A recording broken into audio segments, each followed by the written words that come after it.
My name's Tim Rashby-Smith. I had a spinal cord injury in 2005. I'm T12 complete spinal cord injured. I work as a journalist and a writer, and then do various other things as well. Thanks. Okay, so we want to chat to you about the issues around the impact of your injury and your life, and particularly those things that make life meaningful to you now.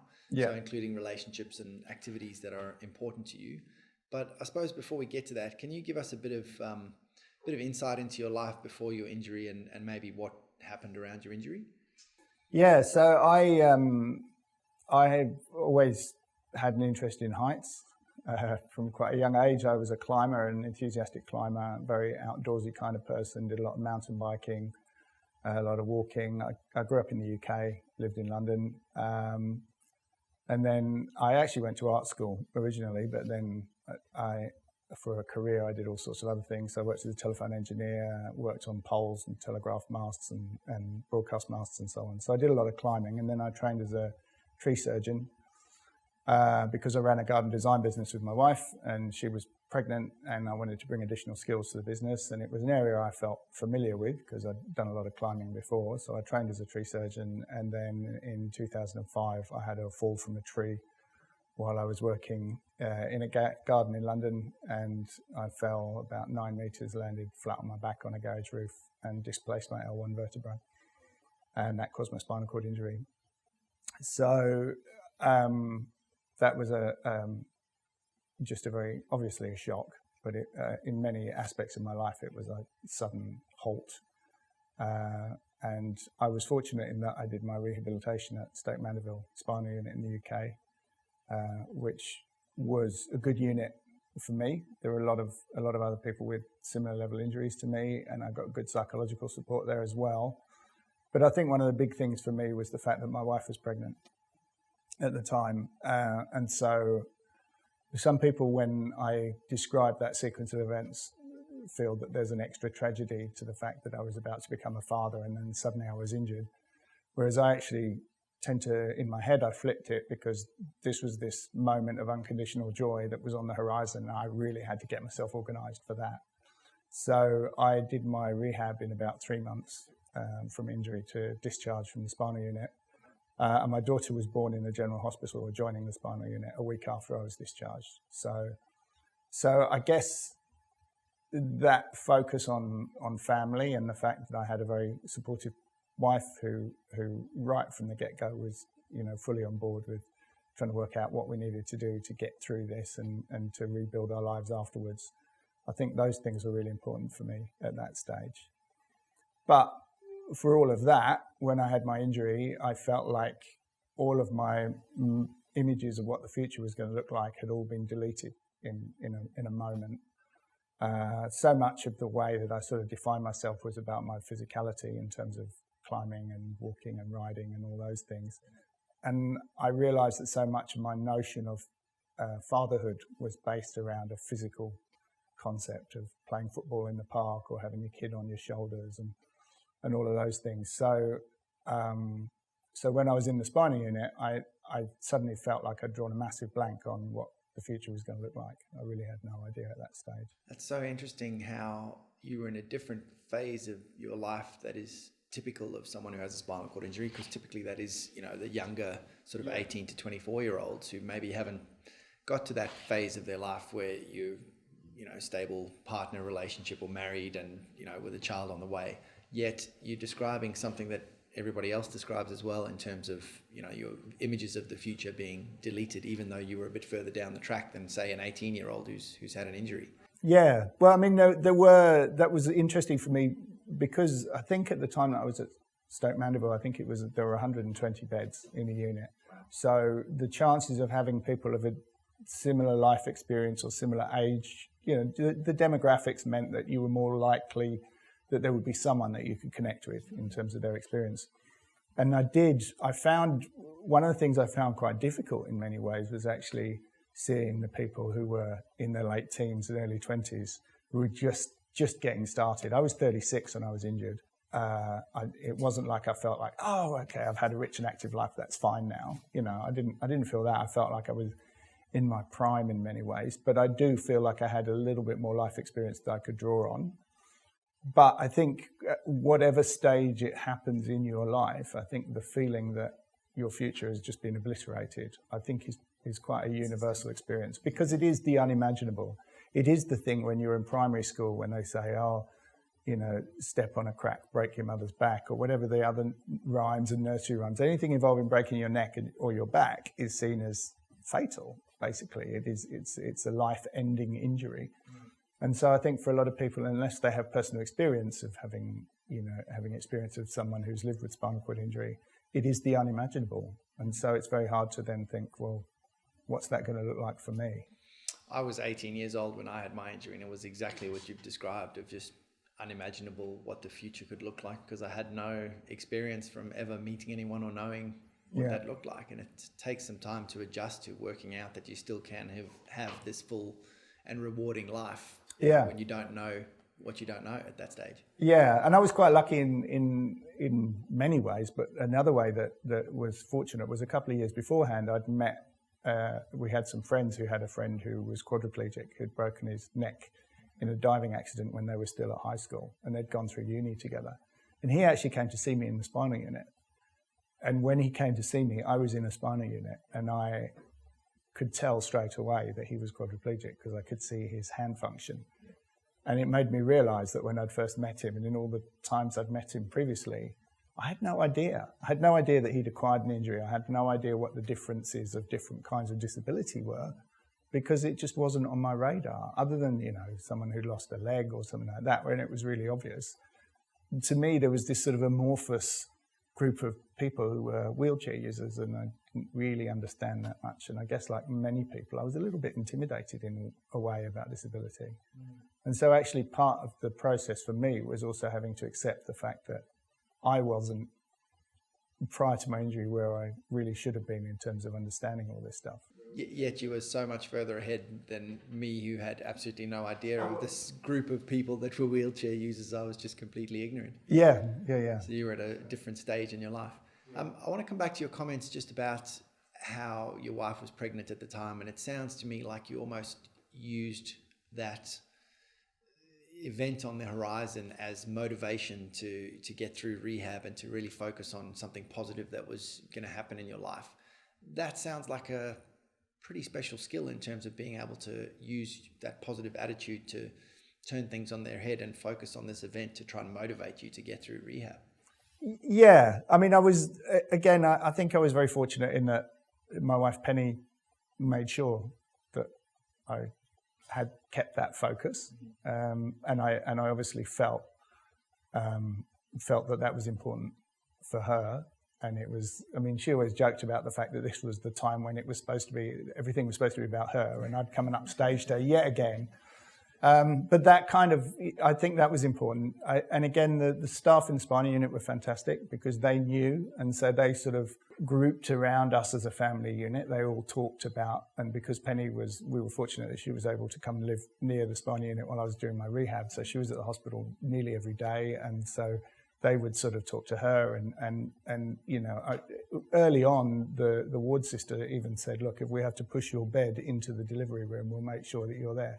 So it was, I think everyone coalesced around the idea that this was an event that would be a really useful focus. It sounds like you almost had this instant community support around you from that group. Yeah. And that was really fortunate for me.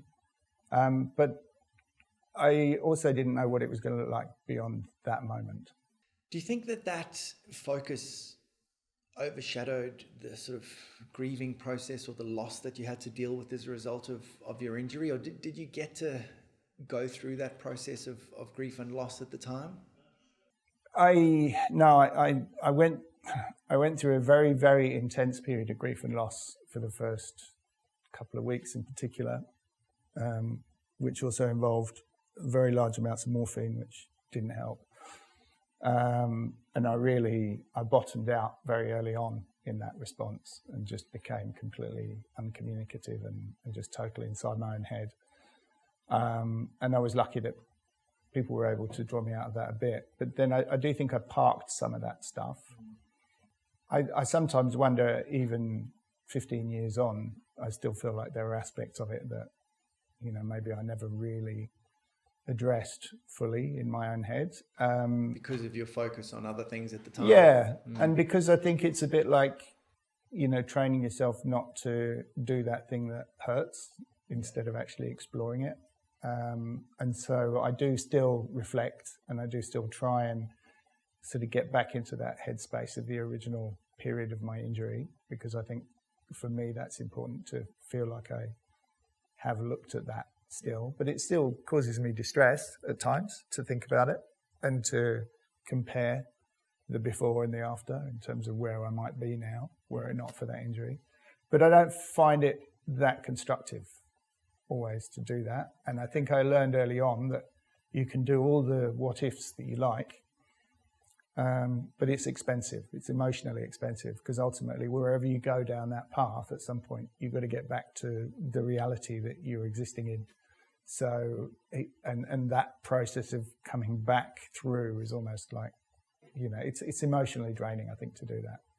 So I try instead to sort of focus on external aspects of my life. And that's interesting, and interesting saying how you still sort of revisit those things or that grieving to some extent, even to this day, 15 years on. Because, one of the questions that I'd written down to ask you was, do you feel like you're still grieving to some extent now? Are you still coping with that grief now at this point? But you've kind of answered that in the fact that, yes, you do have to revisit those things still even now, but I like the way you described that as being an expensive process. Yeah, I think it's an important. If you have that in your head, I think it's important not to deny it. Okay. For me, it feels. But look, I live in an extremely hilly town with a beautiful beach with very soft sand and big waves, and those are all things that make my everyday experience quite challenging. And those are all things that I would like to be able to share with my kids, and I can't. So I do have those reminders every day. And, partly, well, what are you going to do? That is the situation. You have to sort of deal with it. But I think denying that those things are still a cause of some sadness, I don't think for me personally would be that constructive. I think I would just be, I think it would come out in some other form, in some way. I feel like I need to face the fact that is reality, and that everyone has aspects of their life which are challenging, or that they have some compromise process going on the whole time. I think that's a natural part of human existence, really. Unfortunately for people with spinal cord injury, that's just in your face so much every single day as you deal with those challenges, whereas the rest of the population might be able to shelve that and forget about it for a while. Everything that we do, you just can't forget that you're still facing a dysfunctional bowel and bladder and sexual function and physical access constraints, and it means that you've kind of got to deal with those things on a day-to-day basis. You can't ignore them entirely. No, and it's confronting, and at times it's difficult. And my biggest challenge, I'd say, of all of the things that I deal with is I have a chronic pain condition. So I have chronic neuropathic pain, and just at the moment, in the last couple of months, that has ramped up significantly, so that I'm having, maybe one day a week where it's just a write-off because I can't function at all. Now, I haven't had that for 15 years, and it's intimidating to think that 15 years on, suddenly something is changing, and that problem that was a problem initially after my injury is now reappearing. And that's very confronting, but then at the same time that is the reality that I'm facing. So I had to pick a way through it. I had to find a way through it. And so I guess the difference now is I have 15 years of experience to draw on. And I think sometimes the longer you're injured, the more you have certain signposts and markers in your experience up to that point that you can draw on and reflect on. And I mean, when I was injured as well, a number of people who had spinal cord injury told me that typically it will take about 2 years to come to terms with your spinal cord injury. To the extent that I was so won over by this concept that I really thought I was going to get like a certificate and, saying I was a fully qualified paraplegic and, all of that and it would be great. But actually the timeline turned out to be quite realistic, but it was a gradual process. But when I got to that 2-year mark, and I think a lot of people with spinal cord injury will have those reflective moments on the anniversary of their injury, and people call them all sorts of things, the not dying day or whatever they might call it, survival day, whatever. But I do think those are points of reflection, and I think sometimes that can be a constructive thing, because you can say, well, look how far I've come, look where I was at 15 years ago, look where I'm at now. I want to dig a little deeper on that and just ask you about positive changes or personal growth that you think might have come out of your injury and what you've experienced through that period. Do you think you can point to anything that that is a positive thing, or some personal growth that's come from this experience, or because of your injury or in spite of your injury? Professionally, there was a big change. I couldn't be a tree surgeon anymore, I decided. And I wrote a book about my experience, which was published in 2008, and that took me on a completely different trajectory. I discovered that I had a reasonable ability and a passion for writing, and so that was something I could pour my energies into. I did originally go to art school, and so I found outlets to explore artistically as well. And I think there was a sense of, okay, my idea as to what the future holds has changed. So in a way, I've got a do-over. What do I want to do? What are the things that interest me now? And I was probably also said yes to things as a sort of default position. I always told myself that whatever it was, if I wanted to do it, I would find a way of doing it, and then I would decide afterwards whether that was worth the effort. So that was the order of events for me, was like, okay, I want to do that. How can I do it? And prove it to myself that I can. Yeah. Was it really worth it? So I remember going on a climbing wall for the first time after my injury and managing to make it up to the top, but concluding quite early on that I was going to completely destroy my shoulders if I tried to climb again, and that actually that wasn't worth it. So, but I didn't feel traumatized by being in a harness again. So there were, there's always an equation going on. So I think the fact that I was able to leave hospital and resume a life, and to have a family life, and to be a father, and to find ways of making that work for me, I think I discovered a resilience which maybe was always there, but until you're challenged and until you're put in that situation, you don't really know how you're going to respond. So I think that was very positive for me. The way that my kids have responded is inspiring to me, the way that they have adjusted, or not even adjusted, because they've only ever known me in a wheelchair.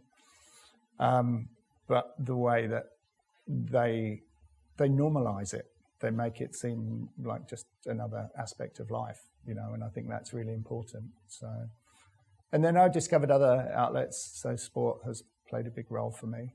And were you very sporty before your injury? Or? Yeah, I played a lot of soccer before my injury. Again, that was a decision that I concluded I probably wasn't going to be playing soccer anymore as a paraplegic, so I had to sort of let that one go. And then I played quite a lot of tennis after my injury, and the focus for that was that this was a sport I could go and play in the local park with my kids. Right. So, not that they've actually, in the end, shown that much interest in tennis anyway. And then my head was turned by wheelchair basketball primarily, because I wanted the fix of having a team sport and the feeling of, those moments when it all gels and comes together and you get that, joy of those moments. So that was an outlet for me, which I found useful. So part, I think, of the discovery post-injury was discovering that there were more things about my pre-injury life that I could connect to than I initially thought. So that was a surprise in some ways. From that first moment, is realizing actually my life isn't as fundamentally different as I might have expected it to be. Okay. Can you talk about whether the injury had a negative impact on your sense of meaning and purpose in life. Obviously, you've talked about your career and what you did for work, and that is often how people define themselves, and you've had to change that.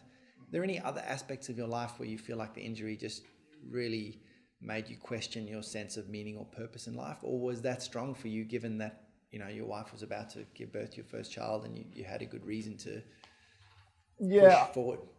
Look, the outdoors is probably one of the big things that I've always had a passion. My mother's from Austria, so I spent my summers in the mountains. I've always enjoyed outdoors, sort of lifestyles of walking and climbing and all of those things.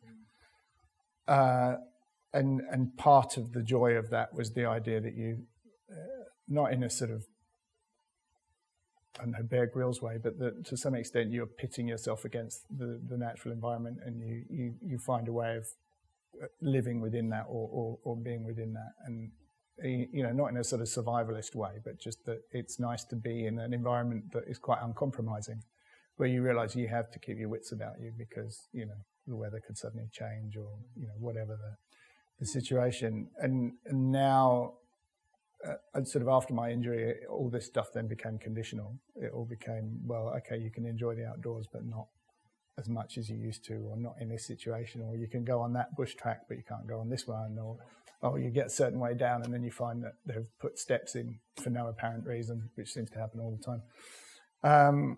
And so it felt like all this stuff that I used to enjoy was now conditional, and that took the joy out of it. Whereas in actual fact, the reality was it was always conditional. There was always the potential that you had to be a bit sensible and plan and think and all the rest of it. But it felt to me like my sense of the world around me had changed, and that there were more constraints, and I felt a bit resentful in a way, I think, of that, and I had to sort of find a way to live within that. So it was either I was going to turn my back on that altogether and just, you know, sit at home and watch David Attenborough documentaries and never go anywhere, or I was going to find a way of doing it and then decide whether it was worth the effort. Yeah, right. I'd like to get a sense from you of what makes your life meaningful for you now, 15 years on. So what is it that drives you or motivates you, gets you out of bed in the morning? What's important to you now, Tim? Family. Kids, you know, a massive focus, and I think that's something that, you know, most parents would recognise in that respect. I don't think that's different for me to any other parent.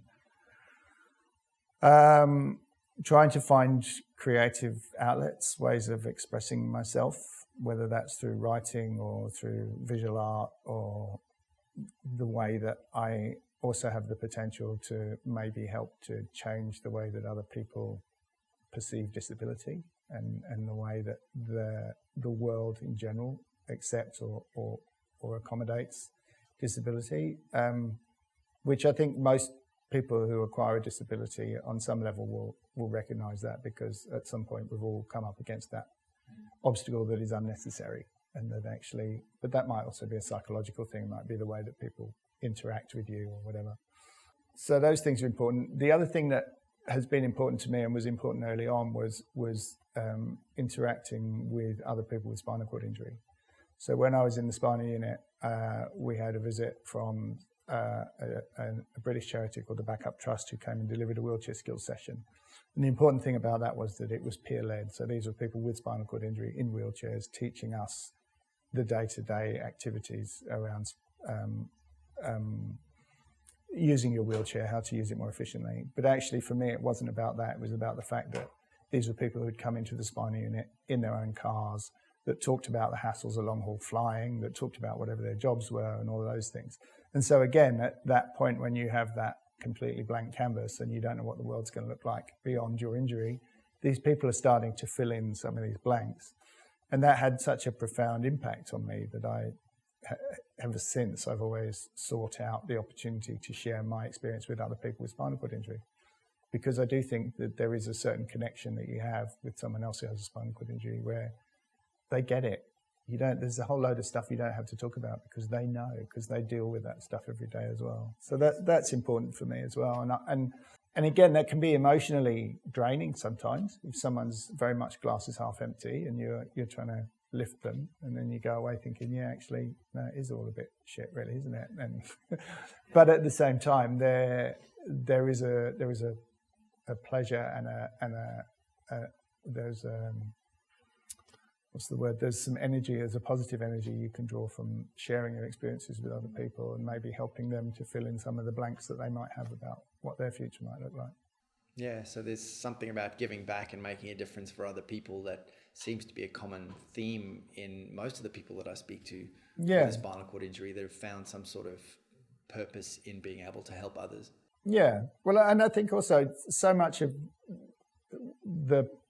spinal cord injury is physical. It's about the limitations that it imposes on your body, whatever level you have, and whether that's everything from high-level quadriplegia to someone who is walking but has bladder and bowel function or whatever. It's all very much a physical presence. And that actually, I think, for a lot of people, that is when you take the physical out of it, you then realise that actually it's the human interaction that's really important. And that was something that I learned about parenting, was that, yes, I can't, have my kids on my shoulders or whatever. But that's not what makes a good parent. What makes a good father is not the ability to kick a ball in the park. It's providing a loving and supportive environment for your children, and I can do that. So, okay, I want to ask you just a little bit about what you're most proud of in terms of your journey post-injury. And I know you to be a very humble person, so perhaps think about this. But what is it about the way you've responded to this adversity, or the personal strengths that you've discovered that you're most proud of? Is there anything that surprised you? I mean, I know you spoke earlier just about that resilience, and I've heard a lot of people say, I'm not sure if I could cope with the situation if I was in your circumstances. Well, actually, none of us know whether we can cope with it until you're actually faced with those circumstances. Yeah, and then what do? You have to find a way of dealing with it. Sink or swim, yeah. Yeah. But I mean, what else? There's so much adversity that you've overcome with this injury. There must be some other aspect of your response to that, or your personal characteristics that you can actually point at now in hindsight and say, look, that is something that I'm proud of. I think I'm proud of everything that I was able to do that on some level was part of my original game plan. Not that I had a game plan, but things that I go, actually I've still been able to do that even though I've had a spinal cord injury. So moving from the UK to Australia, my wife's Australian, so it was always, from when we met, it was always likely that at some point we were going to be living in Australia for some period of time. And then a few things got in the way, like my spinal cord injury and having kids and so on. But we did actually eventually make the move in 2013, and that was a huge thing. And a lot of people were, I think, surprised in a way that we actually were able to make that happen.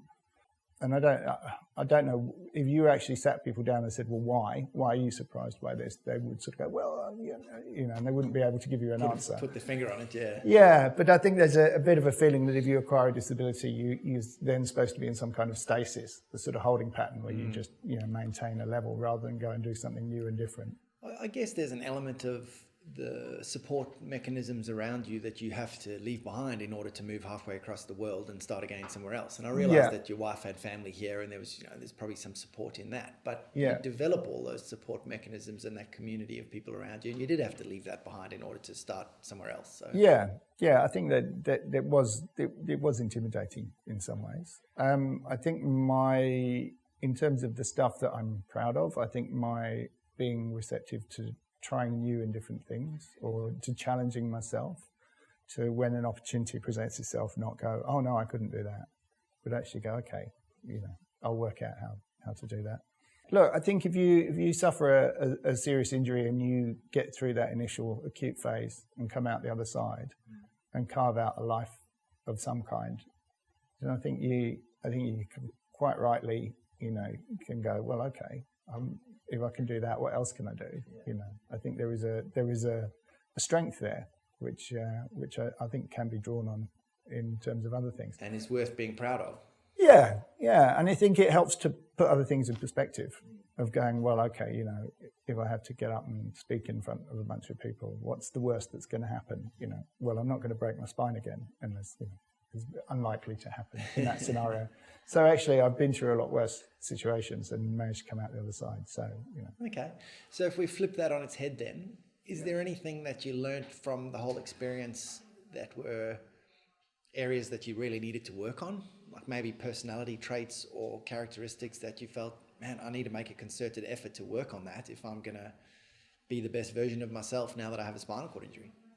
Yeah, I think there's a point of reflection about I don't know what the right word is. It's not tolerance, it's not acceptance, it's, well, maybe acceptance, awareness of maybe difference, or that people are on a different journey, and that actually my circumstances changed, and that I've, to some extent, other people have to accommodate that in order for me to be able to live the life that I want to live. And that I actually think that should be the same for anyone who, you know, whatever their personal circumstances. I think that as a society, we should be tolerant and accommodating, and that actually, I don't think I was intolerant. I just think that I was blind to a lot of stuff because it didn't affect me directly. And so that's something that I've reflected on. So yeah, I think that's a positive aspect that's come out of it. Okay. I want to just focus on relationships and what friendships and relationships have been really important to you in your journey, and what makes them so important. Important relationships in my journey from the spinal cord injury, my wife primarily, and my children. You know, they are obviously the sort of touchstones for everything for me. They've been important. The friendships that I found, it was an interesting process of going through rehabilitation, because I found that I had some friends who just couldn't cope with it. They just didn't know how to accommodate my situation, because they couldn't see a way through it, or they saw it purely in terms of, oh well, at least you did this, that, and the other before your injury, or they were just intimidated by it. And I can sort of understand in some ways where that came from, but I did decide that some people were. The reality was they were just emotionally quite hard work for me to deal with, and that to some extent I didn't feel like I had the emotional capital to invest in that at that stage. And were those friendships that ended up falling away as a result? They were, and they weren't really close friendships, but there were friendships that sort of fell away, and there were others where I just had to sort of sit them down and say, look, you know, you really got to just accept that I'm still the same person, and that, you know, not be intimidated by this. You know, and part of that is an education process. I was having to learn about spinal cord injury, and so are my friends. I had one friend who we met for dinner, and I was explaining to him about all the different levels of injury, and then he said, do people ever have a spinal cord injury and then get paralyzed from their injury up? But and he just immediately just looked so embarrassed that he'd even asked the question. But it was him trying to work out all that stuff and how he could sort of assimilate it. But the other thing that then happened during that early phase was I did meet other people with spinal cord injury, and I got a lot of support from them. And was that you being drawn to or connecting with other people with spinal cord injury, was that instant for you? Because my personal experience was that I was the opposite, and that I pushed back and didn't want to, as a way of sort of coping with my situation. I was almost in denial that I was now part of this disabled community, and I felt like if I didn't associate with other people with disabilities, then it allowed me to stay in my denial and, you know, not accept my disability. Yeah. Whereas you seem to have just found sort of opportunity to connect with other people with spinal cord injuries, and that's been a positive thing for you. Yeah, I think we all have a denial on some level, and it manifests itself in different ways. For me, I became obsessed with the minutiae of how my wheelchair worked and what I could change on it, and which I think came from mountain biking. And I still am a bit sort of obsessive about little details of equipment and technology, and it's as if I'm trying to find that last little piece, and then I'm going to go, and they're going to go, right, well done, you've solved it. You can get up and go home now, and that's it. I think my interaction with the sort of physical world was partly a kind of denial in a way. I was trying to work my way around things. But I think in terms of, because I was in quite a big spinal unit and there were a lot of other people, you couldn't help but interact with other people with spinal cord injury, because there were loads of you there, and you were in rehab all together, and you were in the cafe all together, and you were doing sports and rec and everything all together. So you're sort of thrown into that world. And then because I came into contact with people from the Backup Trust who came in and did wheelchair skills and whatever else, I then got more involved with them, and there was a big social aspect of that. And they were also markers as to what life might look like ahead. So I kind of hung on to that a bit. I think I found that useful, but I do think that there is a connection there, and there's an emotional connection, which is, it might be tacit in some people, it might be more apparent, but there is an emotional connection when you meet someone else who's acquired an injury. I think, you do connect on a different level. I think it's like you described before with the quadriplegic gentleman that you'd met before you had your injury, and you're not realizing what that meant for him in his life, and then post-injury you could look back and say, well, now I have an idea of the fact that he's managing a dysfunctional bladder and bowel, and it takes him an hour to do his morning routine when he gets out of bed in the morning, and you've just got so much more insight into what that person's life is like, that you can connect on a different level to before you had your injury. And again, in his case, he's an architect. So part of what I got from that was, he's an architect. He's a quadriplegic. He was quadriplegic when he was still in high school, and he's now an architect. So in terms of what I drew from that emotionally, was also saying, well, life is possible post-injury, and that there's a lot of emotional succor to be drawn from, being around other people who have an injury and have got on with things. And it might be specific conversations, but more often than not, it's not. It's just spending time together. Yeah, seeing what's possible. The day to day. Yeah. Okay. I want to ask you just about what activities you find meaning in these days and what you're passionate about. You spoke about being a very physical, outdoorsy kind of person before you had your injury, and then you talked about where you live now still being a fairly challenging environment from an outdoors perspective. Yeah. Are those still things that you get a lot of meaning out of in terms of your day-to-day life, or are there other things that you've substituted or discovered that you get a lot of meaning out of in your life, activities-wise? Yeah. So I still look. I can't. I live next to the ocean. I've found a beach near me, 5 minutes away, where the sand is hard enough that I've come up with various different pieces of kit which I can attach to my wheelchair, which enable me to actually be able to get out on the sand there and wheel around on the beach. There are some bush tracks that I can do as well. So I do, I interact with the outdoor world, the outdoors there, and that is still important to me, because I also want the kids to have an appreciation of it. And I worry that as a society that we're turning our back on the natural world at the moment. And I think for my children, it's important that they actually get to have an appreciation and get a pleasure from the outdoors and the bush and the ocean and all of those things. So that's still there for me. Sport is a good outlet, and there are obviously physical benefits, but there's a lot of psychological aspects of that as well. And it is, I go to basketball training for 2 hours. I'm totally focused on one thing that is not what I'm focused on the rest of the time. So it's that in and itself is a bit of a release. And then, writing became a big thing for me. And that goes in peaks and troughs. Sometimes I'm very busy. Sometimes I have a big project that, I really get my teeth into. But that wasn't something that I really entertained before my injury. So that was a new discovery for me.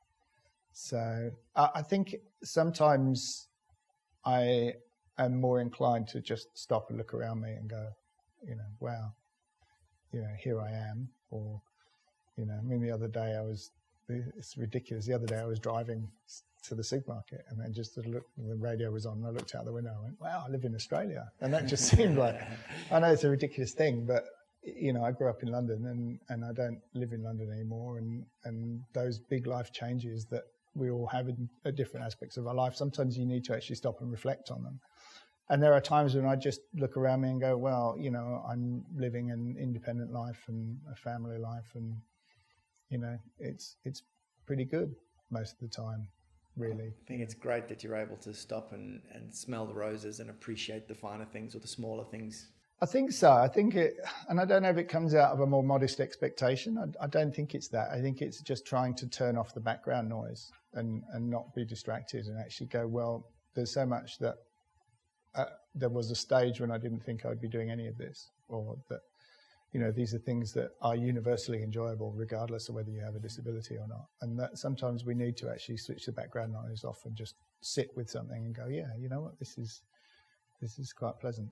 This is the good life. Yeah. Talk to me about the activities that you've discovered post-injury, because I've seen some of the drawings that you've done, and I don't know whether you were a creative person or you explored those creative outlets prior to your injury, but you've clearly done a lot of that post-injury. Is that newly discovered for you? It's not newly discovered. I did go to art school, and I had some exhibitions in London before my injury, but I worked as an engineer 4 days a week, and when people asked me what I did with my spare time, I used to say I worked, because for me it was the 3 days a week that I spent doing creative things that were the important bit, and the work was enabled me to do that. But I think there was a phase after my injury when I was looking for ways of exploring how I felt about my injury, and wasn't quite sure how to do that. And visual art was a way that I sort of did that, but it wasn't something that I exhibited. It wasn't something I went, okay, I'm producing work which I'm going to put out there. But what it did do is it afforded me a timeline of pre-injury. I was making work that looked at the world around me, making sense of that in some way. Then post-injury, I had a phase where all of my work was very introspective, and it was about trying to assimilate how I felt and what was going on in my world and what had changed and what the differences were. And then there was a period, and I couldn't put my finger exactly on what or when it happened, but there was a point where I started to look at the world around me again. And so it was almost like that creative process mirrored what, you know, an emotional journey that I was going on in terms of you know, I think recognizing that there was a period where I had to shut down, or not shut down, I had to turn my focus inwards and say, well, okay, this is where I need to be right now. This is what's going on in my life. But it was a good thing to be able to go back to and to come to it with a different kind of energy after my injury. And again, to go, well, actually, I've always done this and I've always wanted to do this. And now, well, you know, what's stopping me? Kind of thing, you know. Okay. I've got one last question for you, Tim. It's a difficult one, but if you could go back in time and change that moment just before you fell out of the tree so that you didn't end up having the spinal cord injury, would you do that? Yes. If you take, it seems like a simple question, but I guess you were in a different stage of your life and you were already married and had those sort of, you know, the family on the horizon and all that sort of thing. But is there anything that you'd be giving up in terms of saying, right, I would change my life and not have a spinal cord injury, you know, moving to Australia? What else would you be massive giving up? amounts I'd be giving up. And it would be, you know, we don't get a multiple choice tick list of which bits of spinal cord injury you want to have and which you don't, unfortunately. But there is, I think it is an equation which we all do in our heads to some degree, where you sort of weigh up all the different aspects, you know, at some points of reflection. I mean, first and foremost, it would be not living with chronic pain would be a big difference, because that psychologically, that colours everything I do, and that sometimes affects my interactions with my children, and I resent the fact that it puts me in a headspace that can, you know, it can be negative for people around me. I don't feel like because of my injury I did things that I wouldn't have done otherwise. Well, I do actually, because my wheelchair skills would have remained terrible if I hadn't had a spinal cord injury. But I don't feel like, I understand why some people go, oh, but I would never have done all these things if I hadn't had a spinal cord injury. And I don't know whether it's ego or what, but I always think, well, I'd be selling myself short if I said that I wouldn't achieve something or other without having had a spinal cord injury, because I don't know what I would have done. You know, life throws all sorts of stuff at you. But I do think that there is that I had to sort of recalibrate my view of the world after my spinal cord injury. And I think it did make me value relationships in a different way. And it did make me appreciate things that maybe I would have taken for granted a bit more. And it's made me more determined to find ways of doing what I want to do. And that doesn't just mean physical, it's also finding ways of being happy or finding ways of living a good life or an enjoyable life. And yeah, it's always all about the journey. It doesn't matter where you're going, it's always about how you get there, that process of getting there. So that for me is important. And who knows, had I not had a spinal cord injury, maybe I would have a different take on that. Maybe I'd be more focused on the end goal and less focused on the day-to-day journey. Food for thought. Thanks, Tim. It's been very interesting chatting to you, and I appreciate you making the effort to come and share your experience with us. Pleasure.